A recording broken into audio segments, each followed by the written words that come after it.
Oops, accidentally had that turned on ahead of time. That's alright. We're gonna jump right into I Was a Teenage Exocolonist today, see how far we can get. After all, we're already age 18. I mean, how much teen can we get? I mean, maybe we go until we're not a teen anymore. I think I heard something about you go to 20.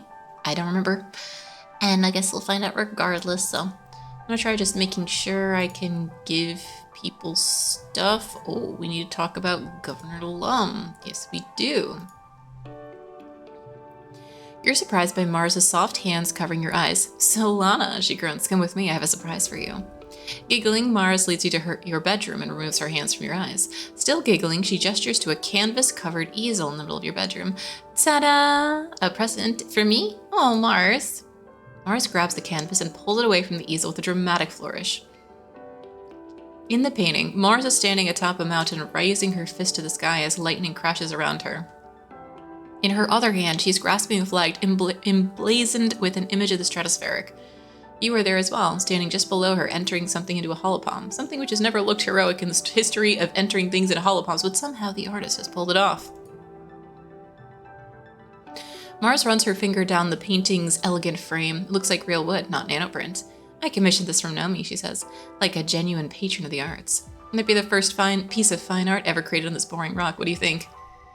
That was getting my nose wrong. It's beautiful, thank you. Mars smiles. Of course, darling. Only the best for you. Mars folds the canvas and sets it aside, then sits down on your bed. She bids you to come sit next to her and takes your hands into hers. I just wanted to do something to thank you for everything you've done for me, she says. She squeezes your hands. You're my best friend on this whole planet, she continues. You really get me. We're BFFFE. Best friends for freaking ever. I promise I'll keep you on your toes. I expect nothing less, Mars replies. She seems genuinely sincere. The problem with people in power is that no one has the guts to stand up to them and tell them when they're wrong. You talk for hours about your lives and plans for the future. Then as the yellow afternoon sun sets, the two of you step out to your balcony to watch the colony grounds. Mars pulls a glass bottle from where she's hidden it under your bed. It's no 1945 Chateau Mouton Rothschild, she says, uncapping the nano-printed bottle with a satisfying thump. But it'll do. You pour what's left in your canteen into a nearby potted plant, and Mars fills it with fermented mushroom wine. Cheers to us, she says, clinking the bottle with your canteen. Together, there's nothing we can't do. Oh, hell yeah, girl. Mars is great, honestly. We need to talk about Governor Lum. Mars is quiet for a long time, considering something. Okay, I'm gonna let you in on a little secret, she says. Looking around to make sure no one is listening, she pulls you a little closer. I'm already working on that, she confesses. You remember the secret fun time club? I know you stopped coming after the big attack and the Helios arrived, but lately I've been thinking we should really try to make a difference. If we convince enough council members that Lum is bad news, we can actually remove him from power. Mars calls this meeting of the SFC to order with a grim expression. I cannot just stand by while Governor Lum ruins everything we've built here, she says, clenching her fist on the table. He might know how to hold a gun, but he doesn't know how to lead a colony. From now on, this club is going to focus on getting Governor Lum out of power and getting someone competent in. We have from now until Vertumnale to somehow convince the other council members that he's gotta go. Ooh. That's about 9. Oh, 1, 2, 3, 4, 5, 6, 7, 8, 9. That's about 9 months. Literally, I think. Yeah, 9 months. So we got this. I agree, Cal says, and everyone turns to him surprised. What? He continues defensively. Lum's a jerk. All he cares about is killing animals. It's better for the whole planet if he's gone. Why on earth would I want to be governor? No, Mars should absolutely be governor. I don't like governing. Mars steeples her fingers, but the question is, who would we get to replace him? Obviously, I think I'm a great candidate, but I'm willing to consider other options. Tammy immediately gives her support for Mars. Listen, Mars, being who she is, she's all into this whole thing. She's into the image. She's literally built for politics, but she's also the person who's happy to hear an opposing view. I like her. I'd vote for her.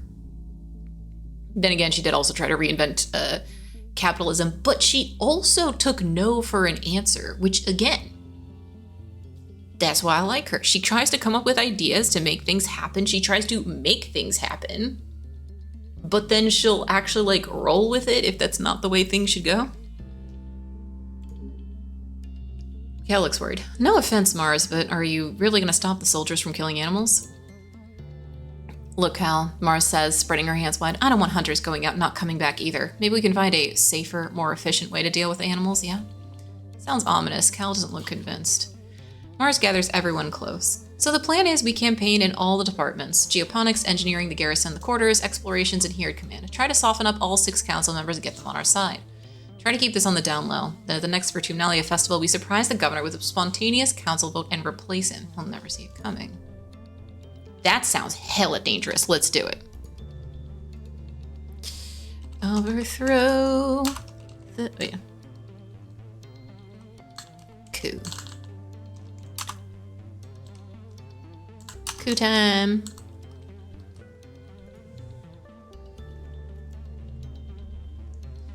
All right. Let's see. Rex likes wood. Forever, which is great. Even though he's already built his bar, he'll always take more wood. More hugs. So am I at 100% with Mars then? I am. Perfect.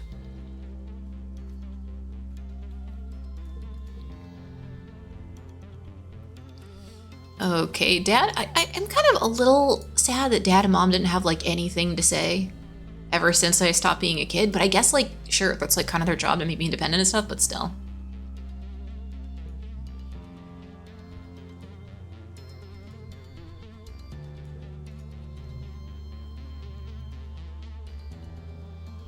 How am I supposed to... Animals, empathy. Okay, I mean, I can get behind that. Okay, let's save real quick and see if... Well, hold on. If we use this to instead talk to the council members, because I think how this has to work is, like, I have to do a task in all of these locations. I can super do that, no problem. Got you a present. You like flowers.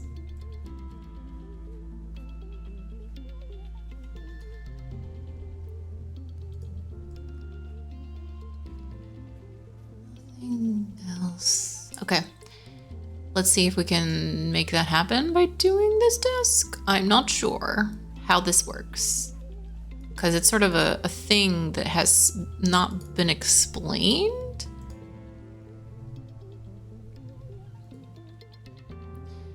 Oh, okay, yeah. You find some time alone with the chief cultivator to talk about your plan to peacefully dispose Lum. Talk to your mom about it. Oh, that's right, it's Mom. Your mom is a busy woman, probably the busiest in the colony. Honestly, you keep it brief. You explain the details of Mars's plan. Depose Lum, get voted in, save the colony, maybe the planet. Ugh, I hate all this bureaucracy stuff. She groans when you're done. Say what you want about the new guy, at least he doesn't waste my time with pointless meetings. This isn't a pointless meeting. No, you're right, she says. This is important stuff. You're right to care about it. She leans back in her chair and puts her feet on her desk, leaking her hands over her stomach. It's just... You're so young, she continues. You and Marzipan. Do you really think either of you could lead the entire colony? This isn't some hobby farm or a secret club. This is the fate of human civilization on a hostile planet. Are either of you really prepared for tough decisions you'll have to make as governor? Yeah. We're ready to try. No, we're ready for it. Honestly, we've been through a lot. And yeah, they're super young, but like a Governor Lum is an absolutely terrible person. I'd rather have someone who was literally raised here, who, like, is willing to actually talk to other, like, Mars will listen to other people's point of view and not just, you know, jerk off in the corner about it. I don't know. Lum annoys me, as he's supposed to. He's literally meant to be basically the devil when it comes to this, so, you know. Meeting the overseer doesn't really matter. I don't really want this guy. Challenge when neighbors become wild. Oh! That's fun. Kinda doesn't matter which ones I pick, though. In the end, it all works out somehow.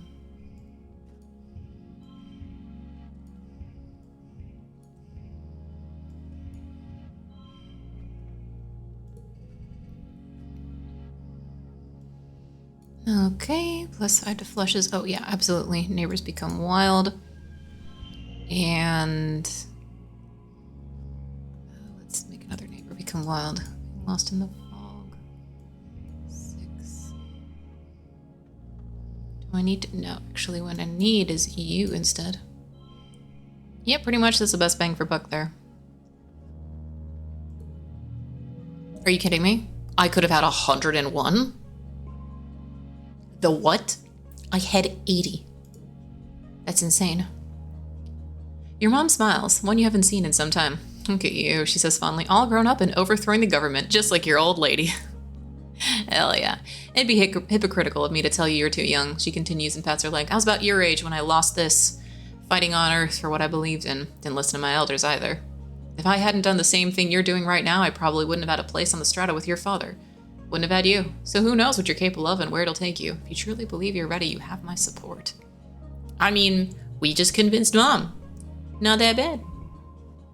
That's a pretty solid start. Let's overthrow the governments. Okay. We'll just do it clockwise.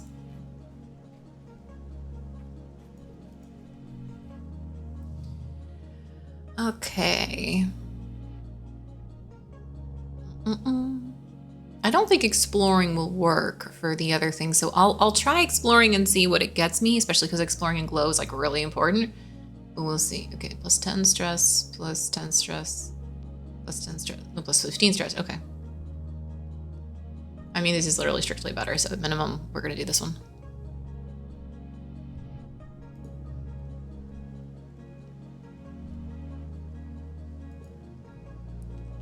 Two.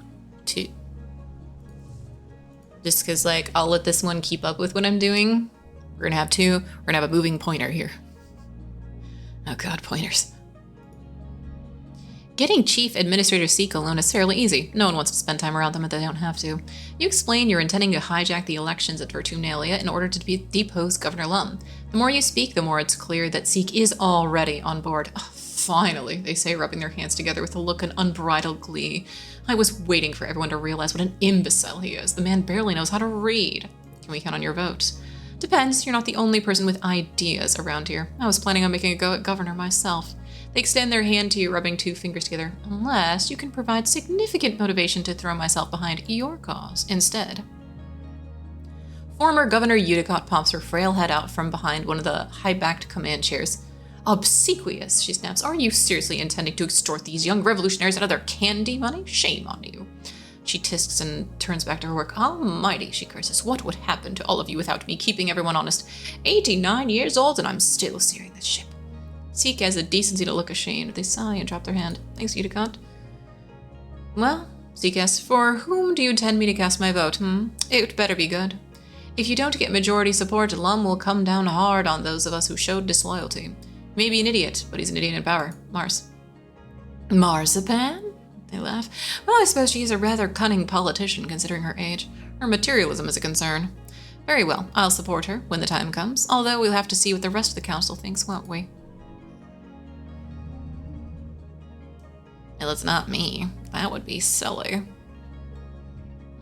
Neighbors become wild. Oh, you betcha. Oh my goodness, yes, we're going to absolutely have this. +5 stress, 50.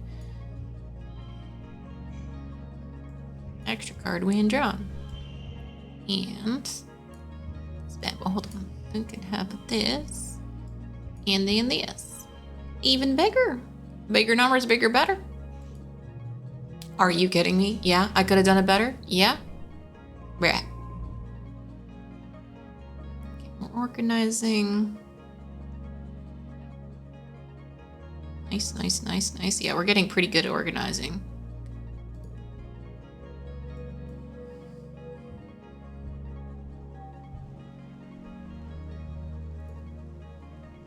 We're tired. I think we'll be okay.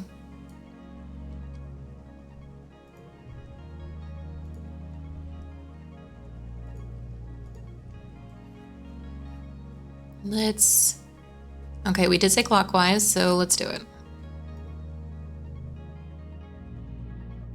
Oh, I wonder if we can use relax in the lounge as a way to do it, in which case that would be strictly better bang for buck by not going there first and going here, then doing that. Mm-hmm. Yeah, seems good. All right, creativity, engineering. Hold on, let's look at the one that gives the least stress, just in case. Oh, they're all... Okay, they're all minimum 10. Reasoning and empathy. Pretty solid, honestly. Tutoring children's pretty good.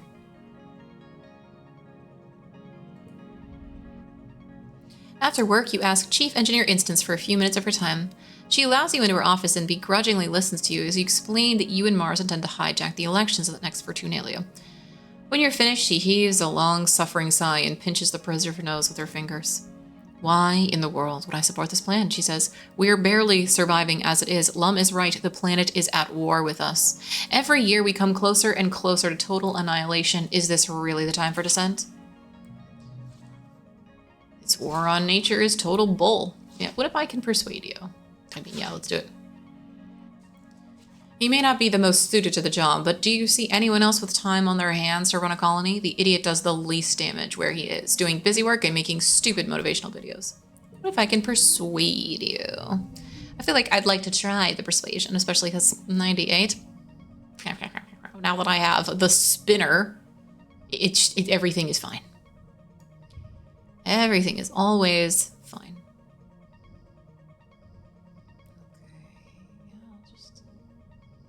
Kind of doesn't even matter which ones I put here.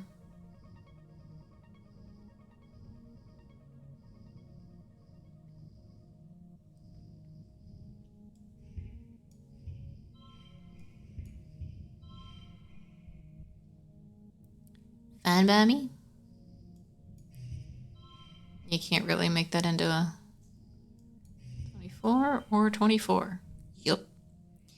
It is what it is. Okay, plus 8 to kudos.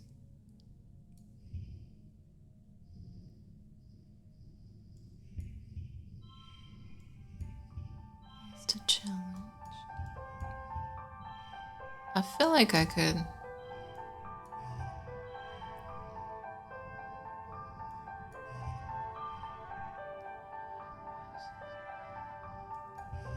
It's kind of hard to make that work the way I want it to.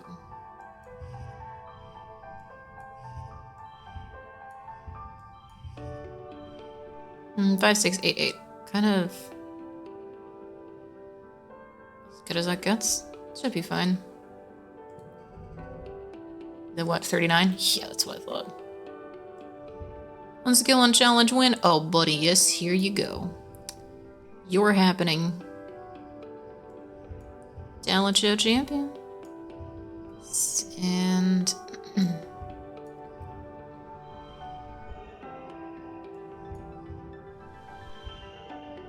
super goal. Seems good to me. Oh, you could have gotten a 78. I'm like, yeah. It is what it is. Instance hasn't survived this long under a hostile regime by being soft. It's hard to convince her you have a chance to oust Lum, but she does like to win. She appreciates a good game of 8-dimensional political chess. If you win the election, and you convince her you will, she'll be free. Well, she says, sitting back in her chair, seems you might actually be cut out to be our next governor. You have my support. She gives you a stern look. When you strike, strike to kill. If Lum knows I'm moving against him, put me on the wall. Actually, I want you to vote for Marsban. Instance stares at you for a long time as if sizing up your mettle. Calculations go on behind your eyes you can barely hope to understand. Good, she says finally. Tell her she can count on me.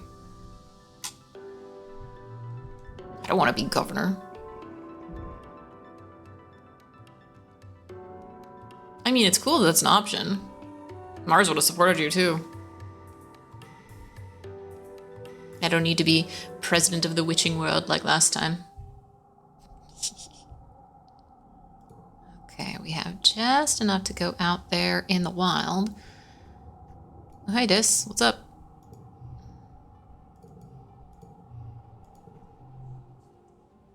This evening, when Dis isn't in his quarters or his usual spot near the expedition vehicles, you have his sixth sense where to find him.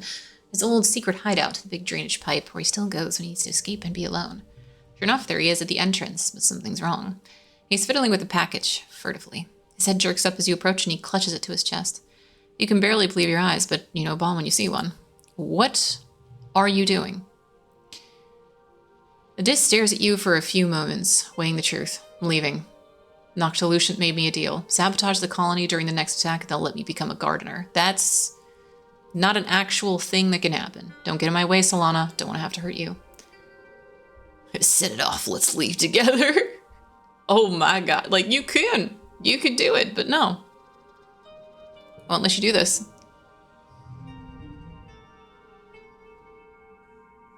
Well, not the first, not the last bomb. There are certain places a bomb would be useful, but like, this is not the one.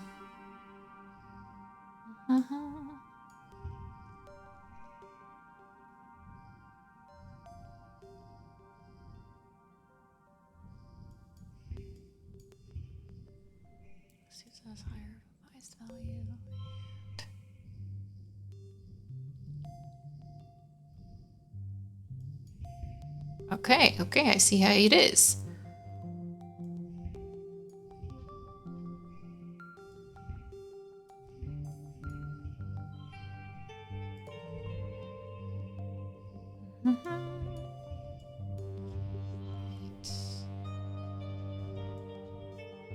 You are annoying.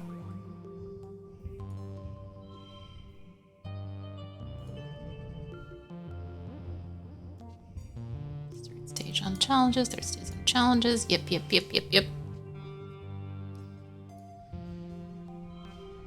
And bam. Just to rub it in. Feel like we probably could have done a little better with a super goal, but let's see if we can. Yep, apparently literally a 0 is strictly better than that card at this point. Well, that's sad.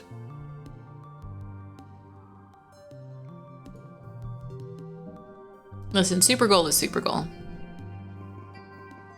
Kudos +1 empathy.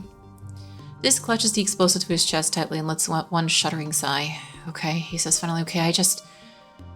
Shakes his head and hands it over to take it, says before I change my mind. You dispose of the deadly package and thank all the gods from all the religions you can name that you were here tonight to stop this.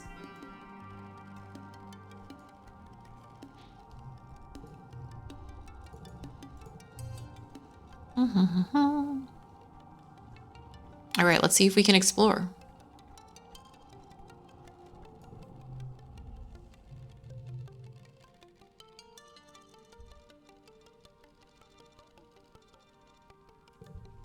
We just want the boss thing, whatever it is.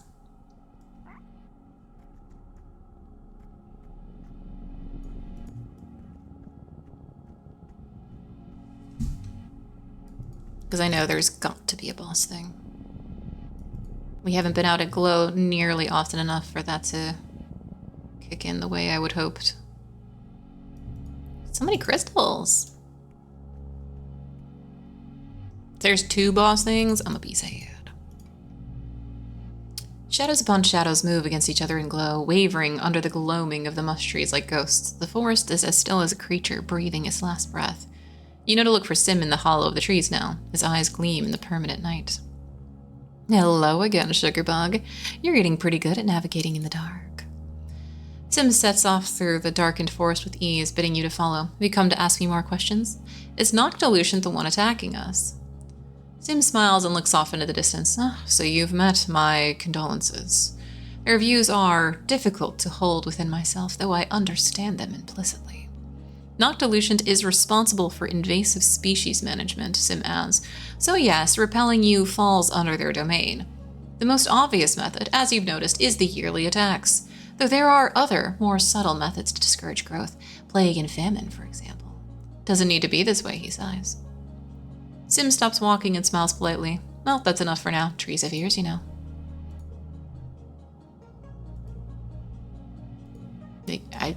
Mind the glow flies. No, give me the juice. I just want the -5 distress.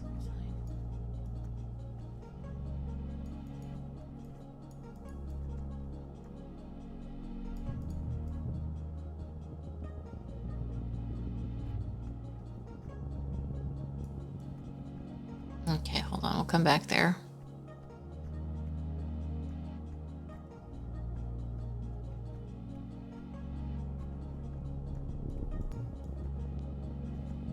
Okay.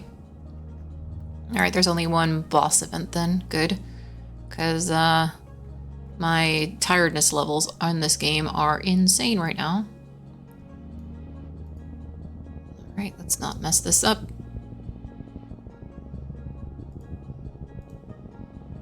Whoa. You climb up a plateau, ringed with gnarled trees. The view is fantastic. You can see the entire valley on this side of the colony from here. You have a curious sense of remembering this place. Not from your dreams, but no, from a vision you had deep under a strange pyramid. Something important will happen here, but not yet. Take some samples.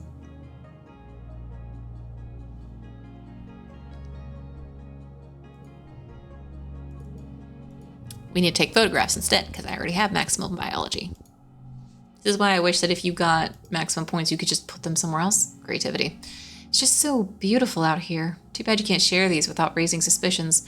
Nobody's allowed outside the colony during Glow. Nobody. If you were hurt and Utopia the others had to come rescue you and got hurt themselves, good reason not to make anyone worry. Just have to treasure the memory of this beautiful place. Okay. I guess we'll just click on a different thing, like maybe this one here. We'll just pick one that gives us something beneficial, I guess.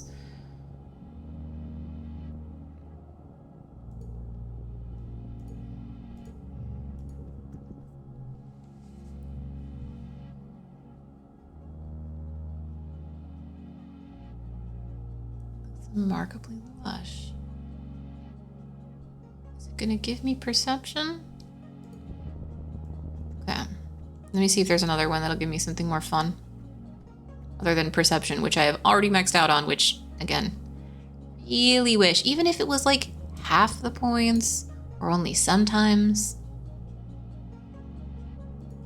Okay, I guess that's really the only thing that'll give me stuff.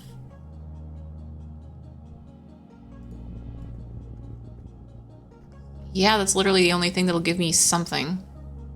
Okay, I mean, I'm glad that, like, Glow isn't this super, super massive big deal. If you miss it, it sucks forever. At least sometimes it is, and sometimes it's not.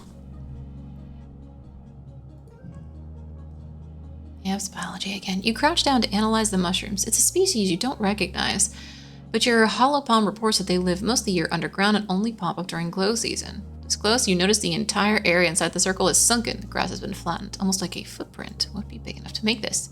Decide to wait around and find out. You're too worn out. Bravery, perception. You're heading to bed when the sirens begin to wail, heralding the beginning of the yearly xenofauna attack. Outside your window, you see the soldiers begin to form up. This year, Anemone is heading up her own squad. You see her red hair bobbing along with the others as she rushes to defend the walls. Rush out after her. Anemone looks at you in surprise, but nods when she sees you're ready to fight. Someone hands you a plasma rifle, you join her squad on the walls.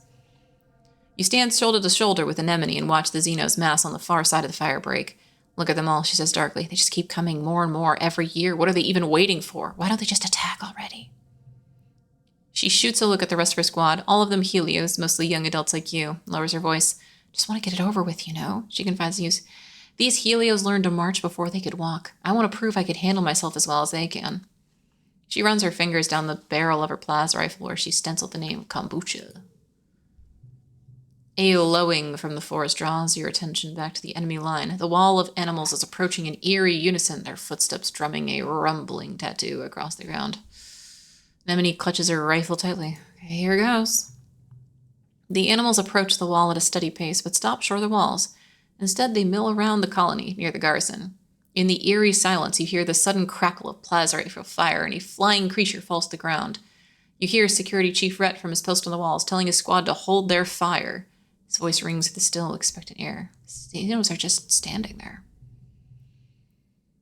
The animals appear to just be waiting for something. The uncomfortable impasse stretches into minutes, until finally Anemone tilts her head like she's hearing orders through her hearspeak. Okay, we're just going to attack them. she says, her voice lilting almost as if it's a question. Her Helio-born squad mates look at her with unsure expressions, but Anemone nods. Yeah, to the walls. Open fire. Yeah, it's definitely a Lum thing.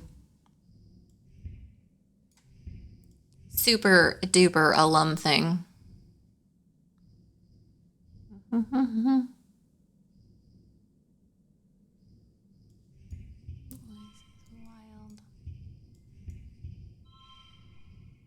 Well, 3, 4, 5. Yeah. Card is this. +1 to both. Double card for each card. Seems fine.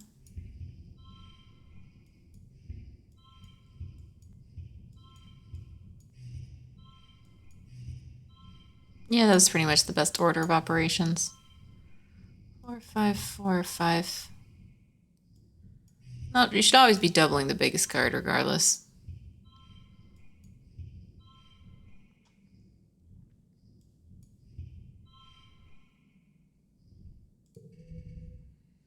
And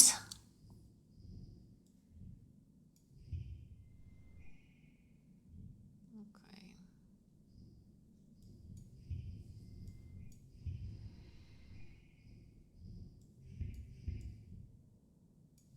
Last card +2 to the last card. Value is wild, and value is wild. I feel like I could have done better. 69, okay, I could have done way better. You and the others open fire, joined by the other squads at other points on the walls. The creatures continue to mill around as if they're cut down by a hail of crackling Paz rifle, seemingly unbothered. It's not till a few minutes pass that the creatures seem to wake up, in a sense, breaking from their holding pattern and beginning to batter the walls as usual. Flying creatures begin to soar overhead, landing in the courtyard and attacking from within. You stay on the walls and pick off what you can, trying to keep the creatures from forming a living pyramid to scale the walls. You can hear the battering of their bodies against the gates from here and the commotion as the gate defenders rally to keep it shut. Governor Lum comes charging up to Anemone. I need command of your squad, he says. I'm taking them down to the courtyard to engage the enemy directly. Why? My squad? Anemone stammers. She looks conflicted. Lum's the governor and outranks her as a soldier, but he's Lum. His plan is bound to be dangerous or even suicidal. The rest of the squad are Helio-born, yes, but they're also just teenagers like you. Don't you need us up here, supporting defenders from the walls? She chances to suggest. Yeah, we're more useful up here. Lum doesn't look convinced, but your support emboldens Anemone. She stands up straighter and hardens her expression. I can't send my people into close combat, she says firmly. We're trained for ranged defense, not melee. The governor looks at your squad mates, but none of them make a move to follow him. Curls his lip in disgust and stalks away. Your squad remains on the wall, defending them against being breached by Xenos and picking off the flying ones before they can land in the courtyard. The gate stays standing, and after an hour, the attacks end as quietly as they begin, with the remaining Xenos sneaking back from the forest from whence they came. In the quiet following the battle, the colony comes out of hiding to gather in the courtyard, surveying the damage. Everyone looks weary, but you survived another year, and with remarkably few casualties. As the gates are secured and people begin to pick through the mass of Xenobodies, you spot Dis watching up from on the walls. As he meets your eyes from a distance, you wonder how tonight's battle might have gone if you hadn't stopped it from planting that bomb. Yeah, that's probably what they were waiting for. They were probably waiting for that boom. Looky, we're 19 years old now, so wonder how that's gonna go.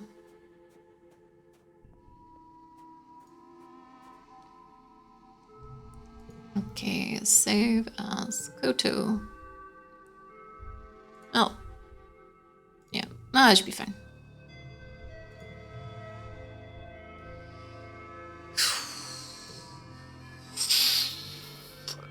Rest. I mean, regardless, we have to, but still. We can choose where to rest. Relax in the lounge. Yep. Hell yeah, it counts. Anne is easy to track down. She's in the rebuilt creche, giving a bottle to one of the new babies. Despite everything, people are still having babies. It's incredible to think. Oh, Solana, she says, giving you a gentle smile. Would you mind passing me that canteen? You hand on the canteen that had been just out of her reach, and she juggles the bottle to hold it and the baby in one hand while she takes a grateful drink. Never enough hands, she says. Someone should figure out how to give us telekinesis. Let's see science work on that, She laughs, which rocks the baby in her arms. What can I do for you, Solana? Well, Anne listens patiently as you explain the plan to force a vote to the next Virtunalia to dispose Lum. When you're done, she sets the bottle down and lifts the baby onto her shoulder to burp. That's quite the plan, she says, rubbing the baby's back. You've come a long way from when you were this little. Proud of you for sticking to your guns, no matter what happens. So can we count on your vote? Anne makes a thoughtful noise. Well, I'm not one for fighting any wars on nature. Honestly, I'm so busy with the living quarters and the kitchen and the creche, I barely pop my head outside these days. But I do trust Lum to do what's best for us. He's a little empty in the noggin, but he surrounds himself with good people. That's what matters to me. What? Saying what way? The baby lets out a wet-sounding burp and Anne coos at it. Great job! Good work, better out than in. Well, Anne says, turning her attention back to you. What do the others think? They're on board? I don't mind chipping in on a vote to make it a majority. I have 3 votes. Oh, look at you. You're really serious, aren't you? How wonderful to see you all grown up. Somewhere in the creche, a baby starts to cry. Anne stands up and excuses herself. You'll have my vote, dear heart. She says, you can count on your Aunt Anne, just like always. I actually do want to forget this with all the stress it gives us. Because it's always like, hey, do you want to, like, use this card? Because, like, it would give you the most points. You didn't get the super double extra points because you didn't use this card that gives you stress. As usual for this time of year, your dreams have been more vibrant and invasive. You have trouble distinguishing dream from reality during the day, and you dread falling asleep at night.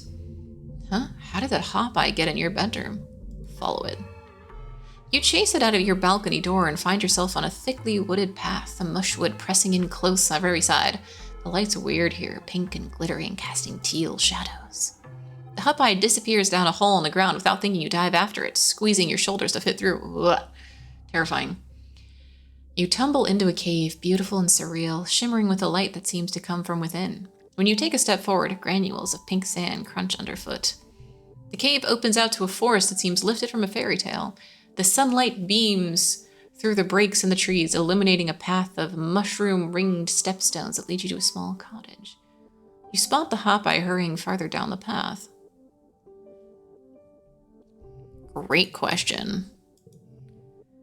Follow the hop-eye? Question mark.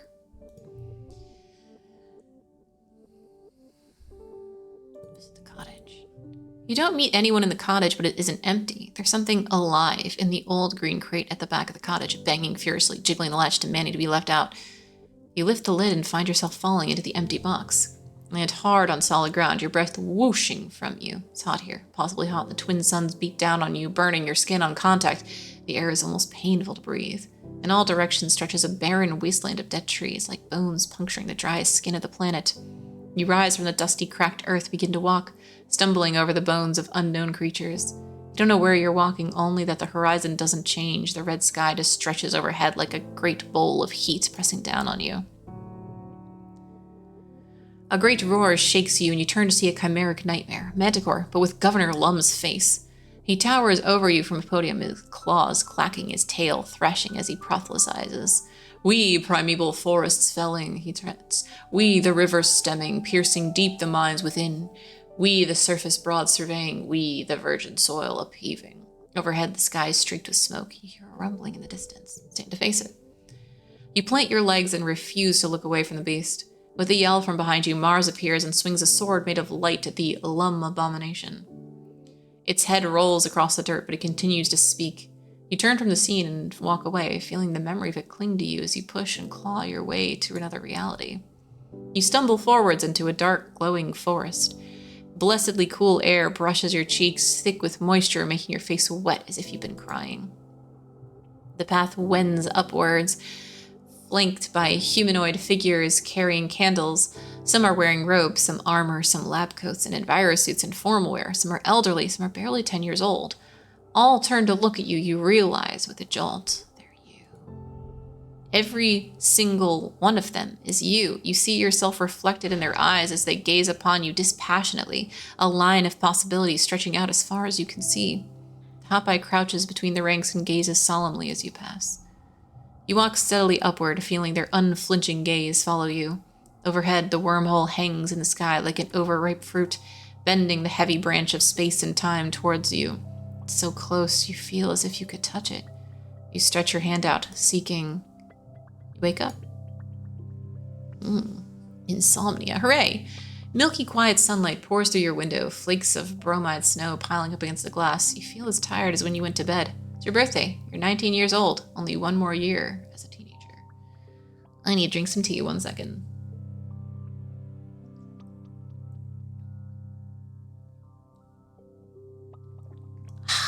Good tea. Good tea. Mental skills reduced. That's fine. We weren't planning on doing anything mental. Tammy beams when she sees you. Happy birthday, Solana. Made you this. Share it with Tammy. It's the same every year, and there's some comfort in that.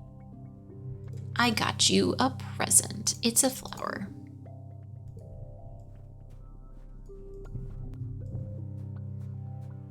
Are we at 100% with Tammy? We have been at 100% with Tammy for a while.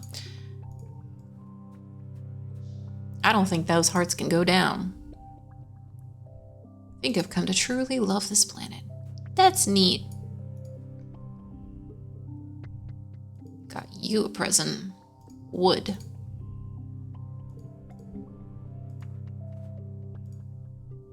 Nomi.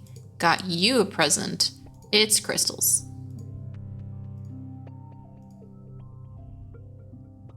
You're about to challenge Nomi to a game of laser fable, but you notice they seem kind of down today. When you ask what's up, they just sigh and scuff their feet in the dirt. Solana, what do you want to be when you grow up? I have no idea. I've been thinking about what I want to do with my life, but I just don't know, Nomi says, pouting a little. I thought being here would mean I could find something I'm good at, but everything I try just sucks.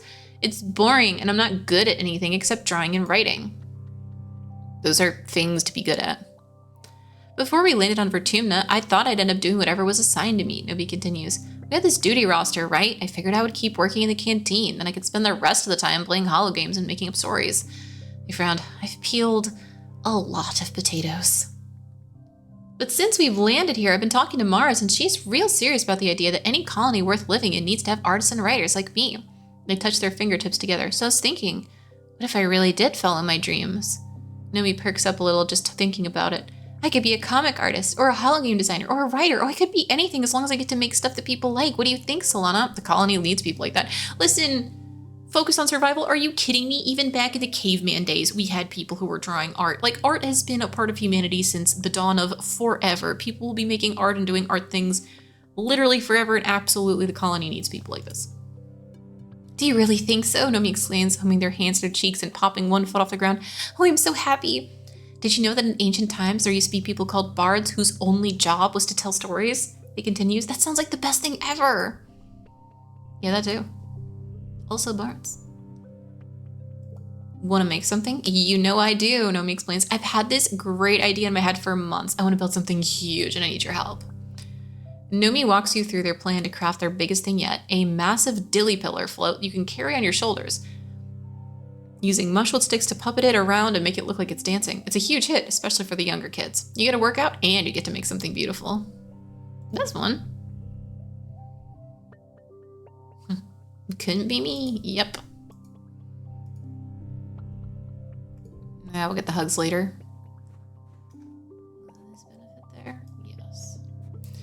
Oh boy, we're gonna have to try to convince these people.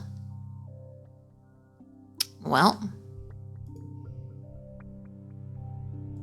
Kutu.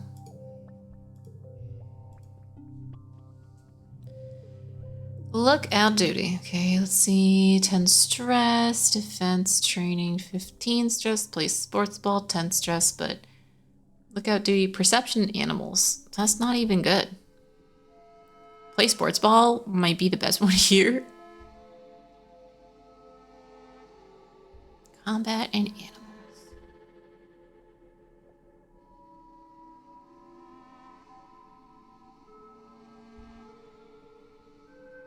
No, let's play sports ball. You meet with security. I mean, we're not going to actually play sports ball anyways. Meet with security chief Rhett, knowing he'll be a tough sell on this whole political coup business. He sits behind his desk, hands clasped, listening intently as you explain how you and Mars plan to dispose Lum during the Vertumnalia Festival. When you're done, he shakes his head and sits back. You're not an idiot, Solana. You know what you're asking me to do. Having the garrison on your side would make this a military coup. If you learned Earth's history, you know those aren't a good look. Why should I support you? Mars is the future of this colony. You're a regular little politician on a campaign trail, aren't you? Got a lot of guts asking me to remove a professional soldier from leadership during a time of war to replace him with a child. Why the hell shouldn't I go tell Governor Lum right now there's a mutiny afoot? What can I say to convince you? And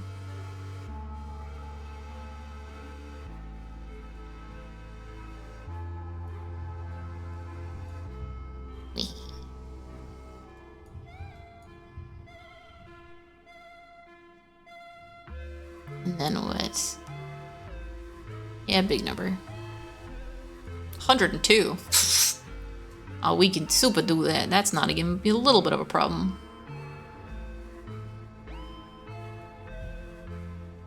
Hold on, +3. So he's also 9, but that's fine because we could also instead go. Nope, that's 7. You go up here now instead.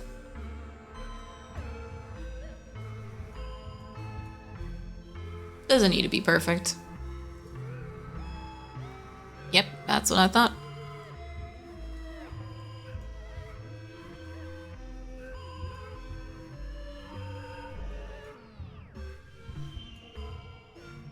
Yeah, man, this is like hella broken. I basically don't even have to think at this point. Persuasion, +1. You managed somehow to convince Security Chief Rhett that it is morally imperative that he support your movement to depose Lum. You both know Lum is dangerously inept, so it's really just a matter of assuring him you'll do a better job. You'll protect him from reprisal if you fail. You've won his vote, against all odds. That's true, honestly. Rhett's a very reasonable dude. So, not really a problem.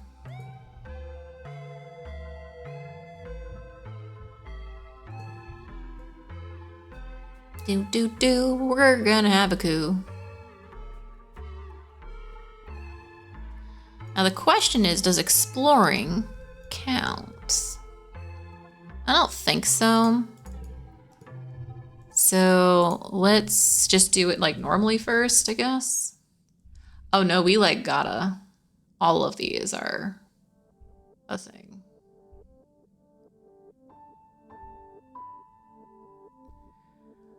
Well, at minimum, we can get a something, I guess. A bravery and a perception. Let's see.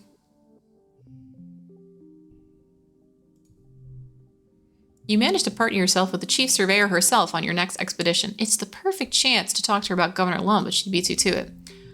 Oh, this was easier trek than we had hover bikes, Utopia says as she hauls herself up a particularly difficult stretch of terrain. She reaches back up to help you. That villain Lum's using them all to search for aliens now, like that's not finding a needle in a haystack. He's sending half my teams out to the swamps now. She gestures at her empty holster. Without weapons, I might add. He's bleeding us dry out here. She scrubs the back of her hand across her mouth. That snake of a man thinks every little thing's a war. I don't like getting attacked by animals neither, but I sure do miss being able to explore this planet without Lum getting his paws all over my division and getting my resources for his damn messy war. You tell Utopia about Mars's plan to overthrow Lum at the next Fortunalia. She seems excited by the prospect. You forget how young she is compared to the other council members. Sounds stellar, she says, clapping you on the back. The only question is, who got mine to replace him? Mars fan. Mars? Really? Isn't she my... Well, she's young, so am I. She crosses her arms and gives a thought. Well, I was only 22 and I became chief surveyor, I guess. Not too far-fetched.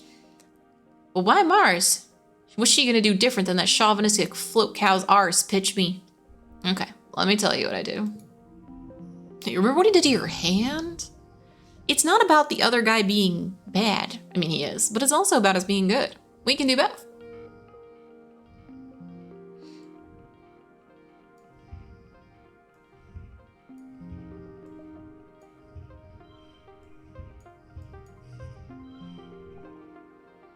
Fine by me? Alright, now I just need to maximize.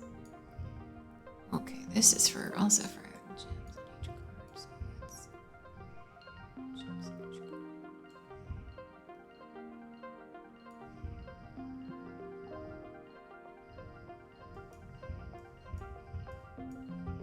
card. That's pretty fun. I like that.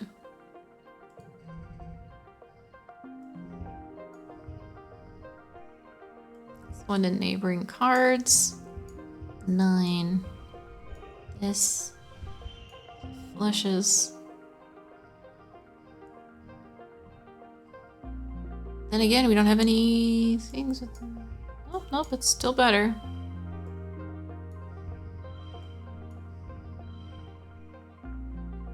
Fine by me.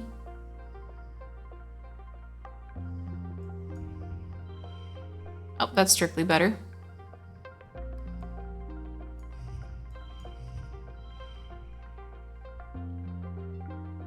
There we go. Oh, come on. You and Utopia set out for a hard day's work surveying. As you work, you explain your plan and how Mars will do everything she can to protect Fortuna once she's governor. Utopia listens patiently to your pitch for giving her a vote, giving you ample time and opportunity to explain your position. By the time the second sun is beginning to set and it's time to head back to the transport, you've made a solid ally. Utopia slings her arms around your shoulder as you walk back. Here's a tip from one young buck to another. Don't let anyone ever tell you you're too young. You've been here on Fortuna just as long as any of us have. Oh, that's super valid.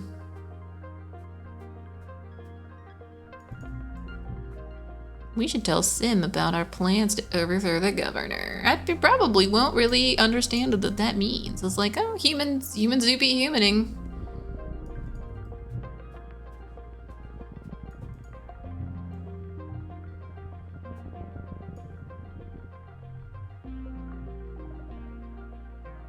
A watermelon. Oh, hello, Solana. What's that? Oh, what's you're doing? This is seed, correct? Solana, this is an earth plant. It doesn't belong here. He pops the seed in his mouth and crunches it between his teeth. Not to play park ranger, but this is my job, after all. Spit seeds at him. He exclaims, batting them away. You're only making more work for me, you know. You have decent aim with these things. That's kind of fun. Sim nods as you approach. Just the human I wanted to see. The Overseer would like to speak to you again. Sim leads you to the same cave as before. Nothing has changed, and you get the impression that nothing much does change here. You place your hands on the handles of the array and wait. We have thought over our conversation, you feel the Overseer in your mind. We considered that symbiosis may be corrupt and in need of reabsorption, but his affection for your species is genuine, so we have an offer to make you. Humans wield godlike powers, but lack the capacity to understand the consequences of their actions. The Overseer explains. You've no connection to the land you claim beyond the short, brutal window of your own consciousness. Our offer is this. We will not eradicate your colony. Instead, you will be tended to, just as the gardeners tend to the rest of the planet. You will be given fresh water, clean air, good soil, and to be protected from outside harm. In exchange, humans will stay within their colony and limit their population growth so as to maintain balance with the habitat. You will not leave this territory to procure more resources. You will cease all hunting, logging, and expansion outside of your valley. Like a human nature reserve. More or less, you are a curiosity to us, as well as a sentient species. We would like to preserve you without endangering the ecological balance of the planet. Now you will go and convince the others of your species to agree to our compromise. I'll try my... How about, like, I'll talk to them? Try my best. You say you don't know if there's any way to convince Governor Lum to agree to this. The Overseer seems to accept this. An envoy will visit in Glow Season to discuss it formally. To be clear, an armed envoy. We suggest making yourselves look non-threatening by then. Sim gives you a slight smile. That seems like it went well. I fought hard for them to consider options other than eradication. Glad my trust in you was correct. As Sim leads you back to the surface, you quietly wonder at him. This man, or rather, this ancient artificial intelligence resembling a man, has pushed his directives to the limit to help humanity. It's, you know, it still feels weird, but it's honestly not nearly as different, not nearly so different as, you know, what they had going on already. Live in fear and fighting and stuff against this planet, or, you know, yeah, you can do this, you just can't have infinity babies. I mean, you can never really have infinity babies and infinity growth, like. And the Overseer can be reasoned with? Maybe it's not so bad. Maybe it's the only solution that even remotely has a compromise, especially since over time, opinions can change, but conversations can be had. You know, what if they could be integrated with the planet more as a whole and just become a part of it? You know, growing more and being more a part of the colony could work.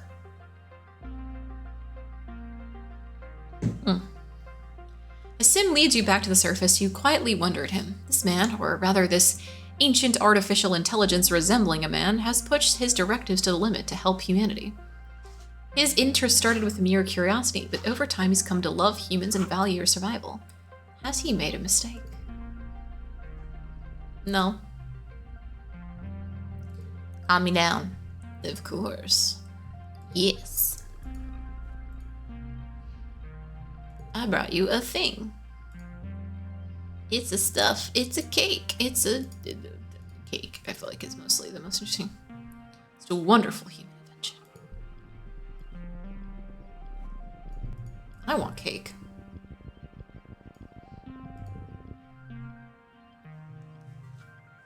You've spent so many days and weeks exploring. Some days you feel like you've seen it all, although you haven't gone very far from the colony. You have your favorite places and you're heading to one of them right now. You like it because it's thrilling to get there. Well, normally I'd say because it's beautiful, but like, it's all about that min-maxery.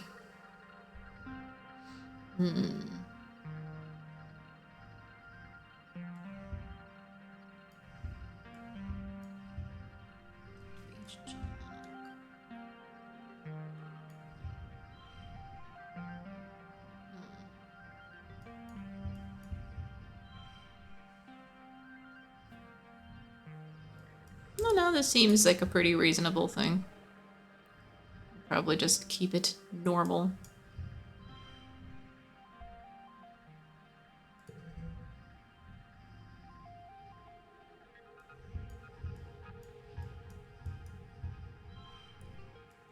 Bonus from Jimmy Jims.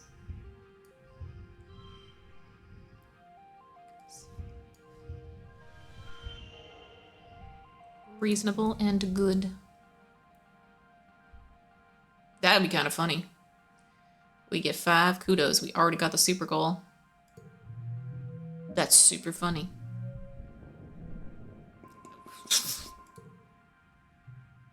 Never done that before. That's hilarious. You have to cross a fallen log over a deep ravine to get there. Today you make it across, controlling your fear and walking steadily without shaking. There it is. Oh, I see. The natural bobber fruit orchard, wow, I can say words in my own language. Orchard is as beautiful as ever, but it seems someone has been here before and picked the fruit clean. Well, that just leaves more time for you to relax and enjoy the scenery. Good stuff. Good stuff. Oh, keep exploring. Oh,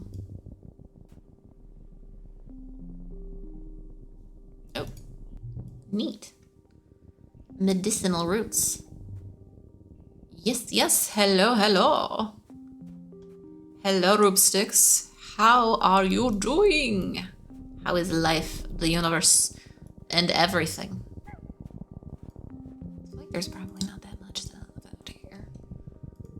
We got the coup.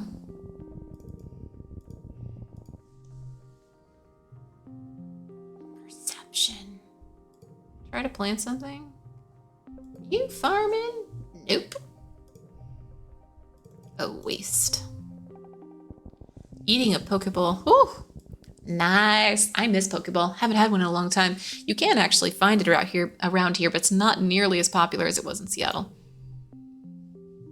But yeah, sounds delicious. Sounds delightful. There's something here, something invisible that makes the hairs on your arms stand on end, like an electric aura. As you walk forward, it begins to feel like something nipping at your ankles. When you look down, there's nothing there. You back away, the sensation stops. You move forward, or what's worse, it feels like tiny electric bites. Maybe some kind of microscopic gnat, an electric field. Hurts, but maybe you can find a way to avoid it, get through this area. Perceive it. It's just perception, though, so not really anything interesting. Why does laundry have to be so time-consuming? Great question. Honestly, couldn't answer that one. Just like, I don't know, laundry is what laundry does. laundries. But yeah, it's basically one of the... Yeah, it is surprisingly time-consuming overall. I'll give you that.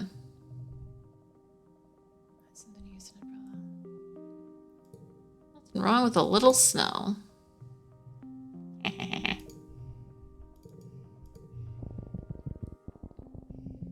Maybe we could get some creativity? Nah.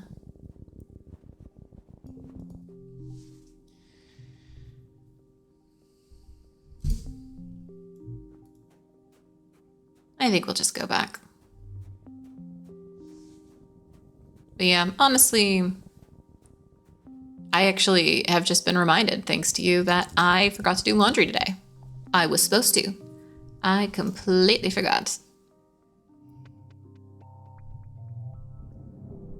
Bravery.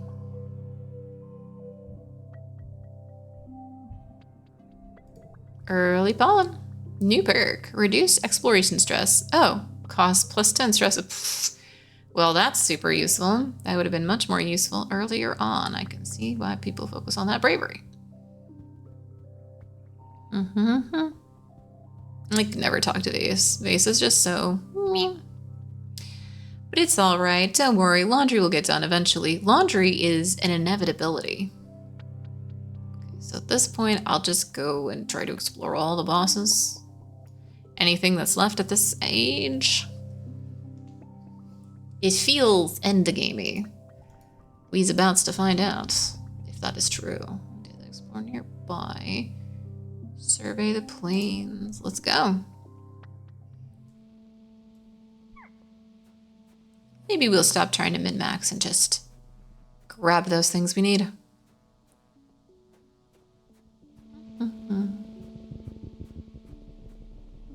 Just the bosses. Just the bosses. And Sim, obviously. We always talk to Sim. Sim's always got interesting stuff going on.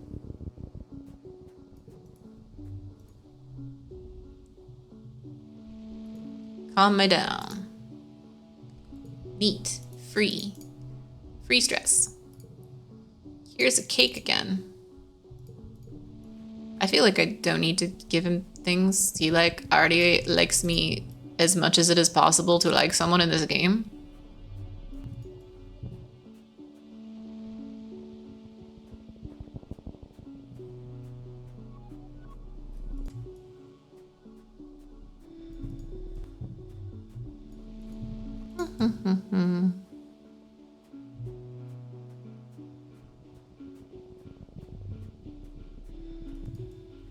Picking up a lot of stuff. Picking up a lot of stuff. We've reached the end of the min-maxing era. Now the most min-maxy we're get is literally I'm just going to do all the boss things. If there is any boss thing to do, we will do it. Yeah, you've been trekking up a gentle incline for what feels like hours before you finally reach the end of a cliff. The plains spread out as far as you can see in every direction, sparkling lakes reflecting perfect circles of sky. Spark snow drifts lazily through the air, flickering like fireflies in the distance. Everything sounds muffled and peaceful. One of the suns is setting and the other is rising. It's spectacular. Dis joins you shortly afterward, just as speechless.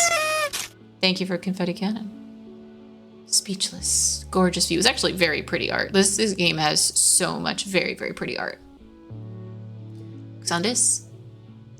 Dis wants to talk about something you said earlier in base camp. You didn't even know he felt upset. You apologized and reassured him you didn't mean to be rude. Go home. Welp.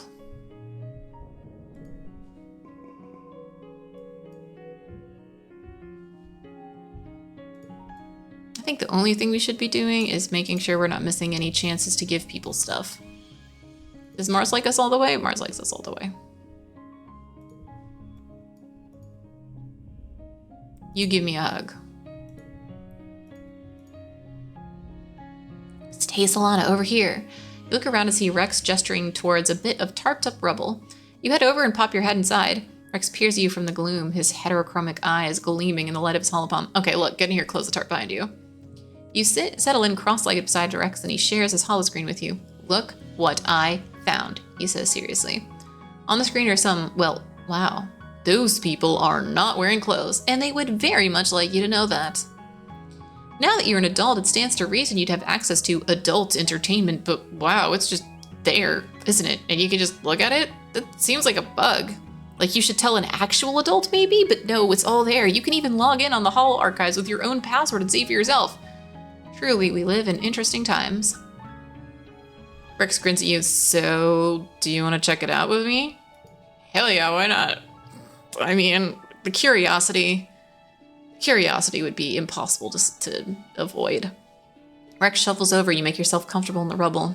You scroll through the entertainment options. Jeez, Rex murmurs, tipping his head to one side at one of the Holovid thumbnails. I didn't know bodies could go that shape. Eventually you find one that looks, well, if not good, then at least entertaining. You spend an enjoyable hour or so in the company of Rex and a few dozen very nice strangers who seem to not like wearing clothes and getting stuck in weird places.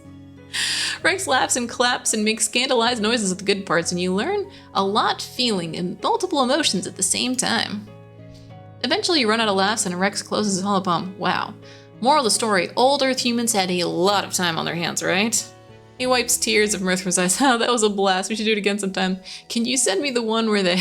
Oh yeah, the one with the... Rex answers, knowing immediately which one you meant. The haptics in your holopalm pulse as she sends you a link to its location on the Holo archive. You continue going through the Holo archives together until you hear someone calling Rex's name. His ear sags as he laughs nervously. Oops, I gotta get back to work.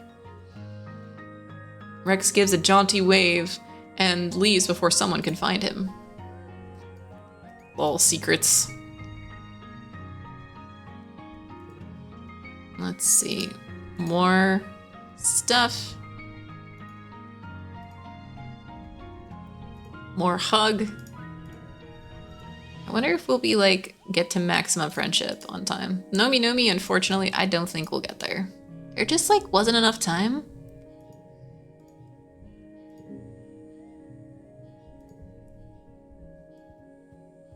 Is what it is. Tammy is also besties with us. Well, you know, we're here towards the end. Here's an egg. Can I give you an egg in this trying time? I wonder if Vase likes egg.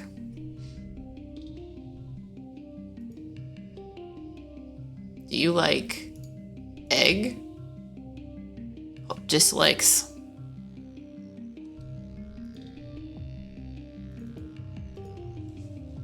I don't know when that autosave was, but oh good, it was right before I gave him egg. Here is cake. Everyone likes cake. It's not my birthday or anything. Oh, well, I train together. Yeah, why not? He suggests you practice some hand-to-hand combat, then kicks your butt in the absolute most literal sense. She leans over to you while you're lying on the floor, completely gassed. You okay? Didn't go too hard, right? Yeah, maybe it would have been fun to be friends with more people too, but, you know, egg. You're here, I'm starving. Gonna get to the kitchen to cook this up right away. Egg. Eggo. That's pretty much everyone. All right. Forage in the valley. Survey the ridge. Let's do the ridge, just in case there's something fun in the ridge. Basically just go all the way to the end. It's a long walk though.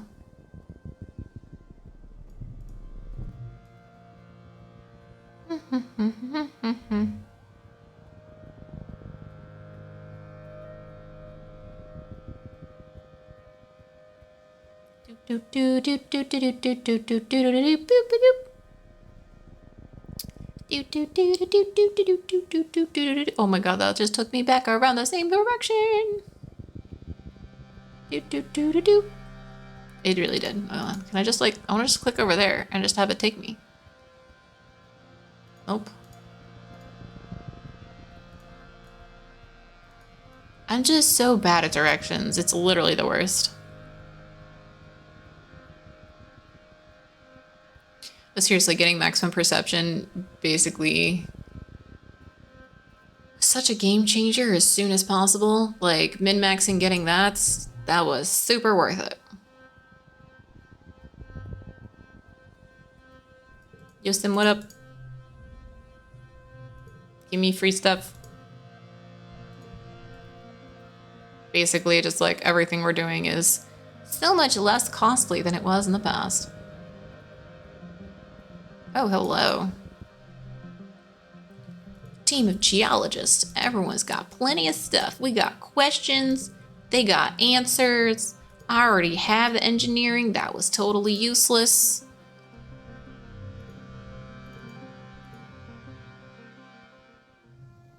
Like, you can talk to a friend. Sometimes there's something useful, but a lot of times for me, there's nothing useful left out there. I do really wish I could have the overflow. I mean, I guess it forces you to do other things, but nah. I was gonna do the other things anyways. And again, you could have just made it less efficient. Like, if it's a +2, make it a +1. The other nurse we got early on were pretty brutal. Oh wow, there's literally nothing here. Go home.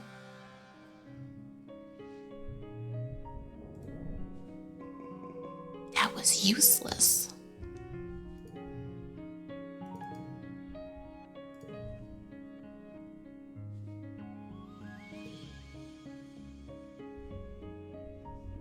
Yeah, you know, I said this was the end of min-maxing. So let's just not go back. Let's just keep going forward. Forge in the valley. I don't feel like there's anything else out there. I feel like what we're gonna do is we're gonna try to get any of these other interesting events before we lose the ability to. Let's go do something that makes us more friends with Nomi Nomi.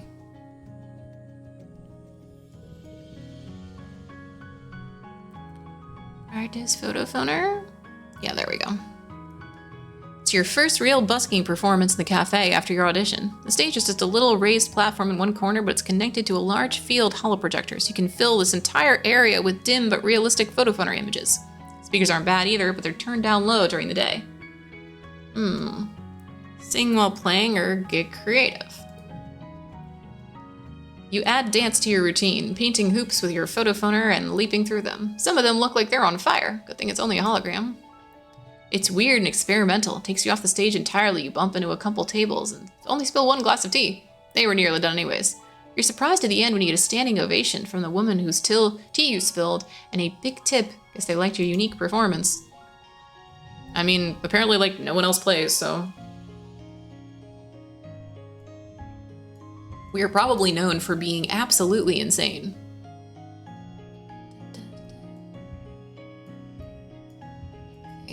You. Not you. You.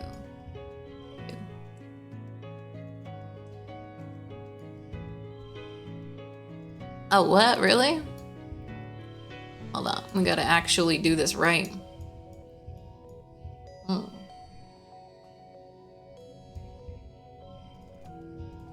Then again, we could just use some of our, like, million things. Or just be fine. Okay,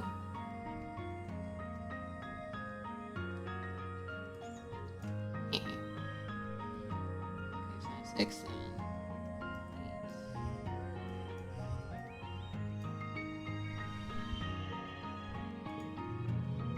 8. Yeah, look at us. We're super creative. Yep, that's right. Now we have more. It's time. It's time for the coo. Coo coo. Coo coo coo. Do you ever think, no, forget I said anything. No sense in worrying about the future.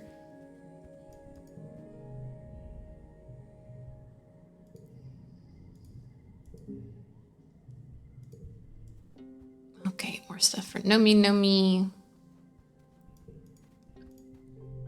I don't know if Tangent has the research coming, reasoning, and we're not.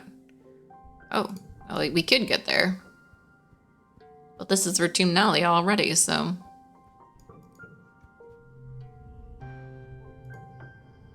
Okay. present.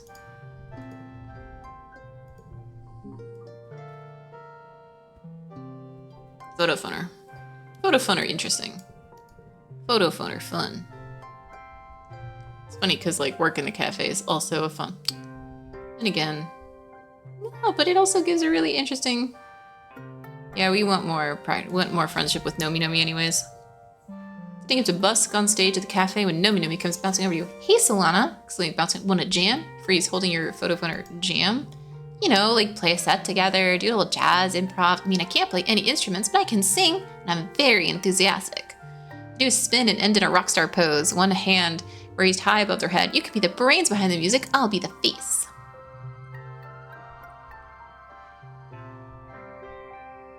Backup singer. I wonder why I need this thing. What do you think? For a band name, do you want to do something in your face or something like a little more mysterious, like a backup singer? You pick a set of songs that work with less harmonious vocals, and you put Nomi in a costume that restricts their movement so they sway instead of running everywhere. And the two of you are a hit! Nomi is a great mascot, and what they lack in skill, they make up for with a proportionate lack of shame. Which is great. Hey, Agu! Well, c'est la vie, c'est la vie. Yeah, I know, work was certainly interesting for me today, too. I'm really happy to be here. When your set is over, Nomi cheers. That was amazing! Everyone loved us. You breathe a sigh of relief and check your account. Sweet, you made some tips.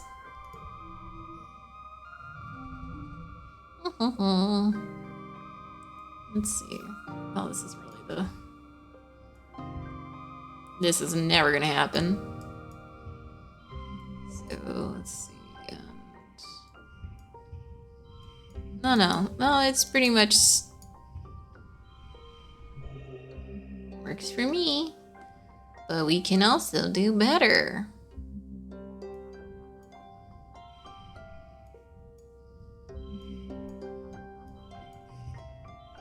How do we get that?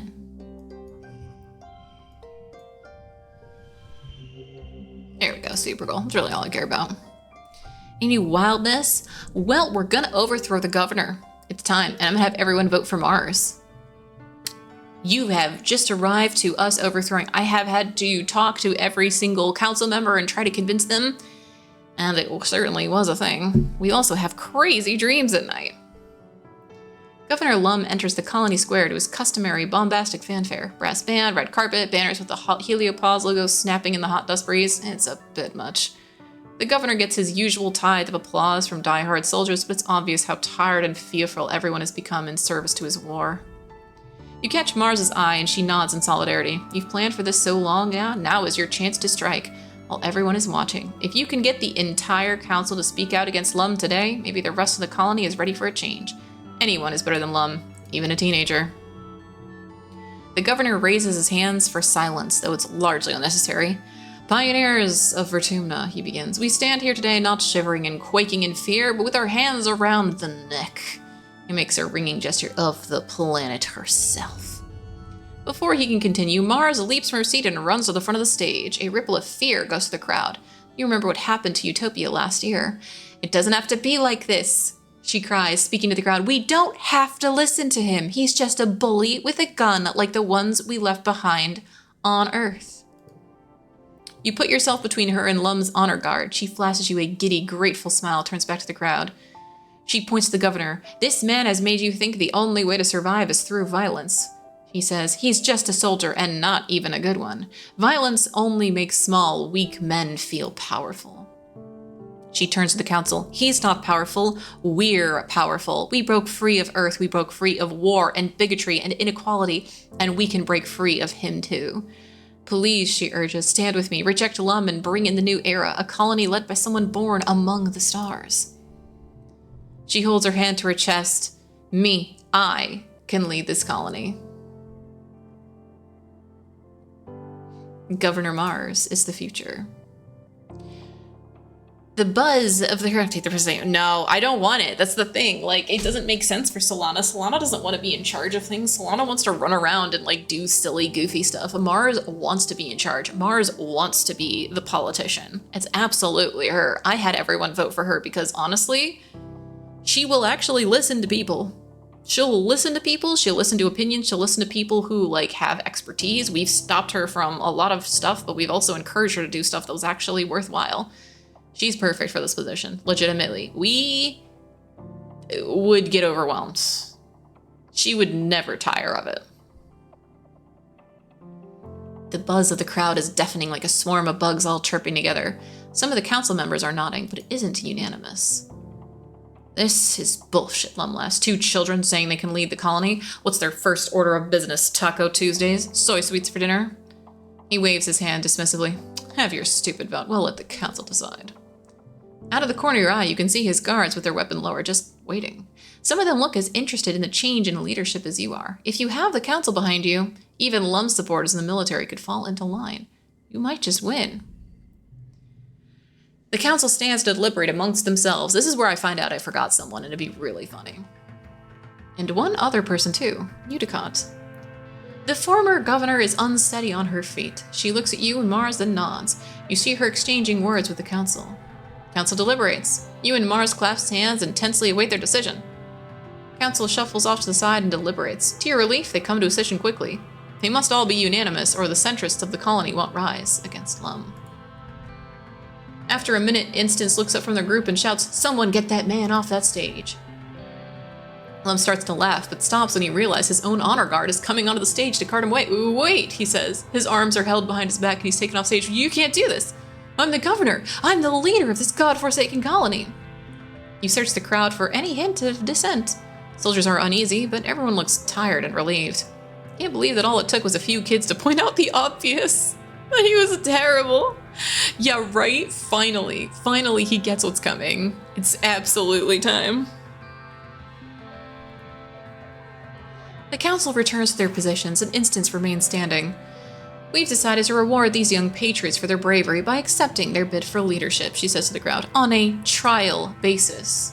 She gives you a meaningful look. We're pleased to recognize our new governor. Instance turns to Mars. Marzipan! Mars shrieks and jumps up and down, then gives you a big hug. We did it, she squeals. We really did it. Thank you, Solana. Mars releases you and waves at the crowd as they cheer her name. She looks overwhelmed but bursting with happiness. Zeke shuffles forward and directs Mars to place her hand on her chest and repeat after them. Watch the swearing-in ceremony.